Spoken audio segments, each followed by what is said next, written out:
Facts speak for themselves.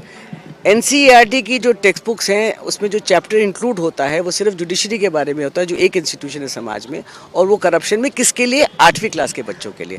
अब 8वीं class के बच्चे पढ़ाई करने में अपने आप को जो अभी ग्रोथ कर रहे हैं, वो समझ रहे हैं समाज क्या है और क्या होना चाहिए, उसको हम ये सिखाने की कोशिश कर रहे हैं एक चैप्टर के तहत कि करप्शन सिस्टम में आप पूरा अपना फेथ लूज कर लीजिए, आप बिल्कुल इस तरफ जाइए मत, आप बिल्कुल गर्द मचा दीजिए पूरे समाज में। This is what we are teaching. We हमें जो सिखाना है बच्चों को, जो सिखाना चाहिए, वो जो प्रोग्रेस की चीज़ें हैं, जो माइंड की मैच्योरिटी की चीज़ें हैं, जो सेवा भाव है, ये चीज़ें हमें दिखानी है बच्चों को, और ये हम उनको ला के दिखा रहे हैं। तो फैक्ट स्पीक फॉर देमसेल्व्स कि आप जो सिखा रहे हैं वो सिर्फ एक जुडिशरी इंस्टीट्यूशन को लेकर आपने आगे कर दिया है। हमने कभी नहीं सुना किसी भी, हम अपने आप लॉ स्कूल में पढ़े हैं, इंस्टीट्यूशन में पढ़े, हमें हमेशा ये सिखाया जाता है क्या करना चाहिए, क्या चीज़ गलत है उस तरीके से नहीं, but what is right to do, go towards that direction, और वो भी वैल्यू सिस्टम में।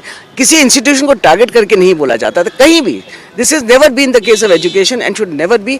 और ये जुडिशरी के ऊपर एक तोहमत जो लगाई गई है, वो भी एक पूरे मास स्केल पे, देखिए मास स्केल है, दीज आर स्टूडेंट्स, एनसीईआरटी की टेक्स्ट बुक्स है। It is totally wrong on this part, and I am very happy that the chief justice has taken this on in this suo moto action and pass these directions, because we must stand up. Institutions must stand for their credibility.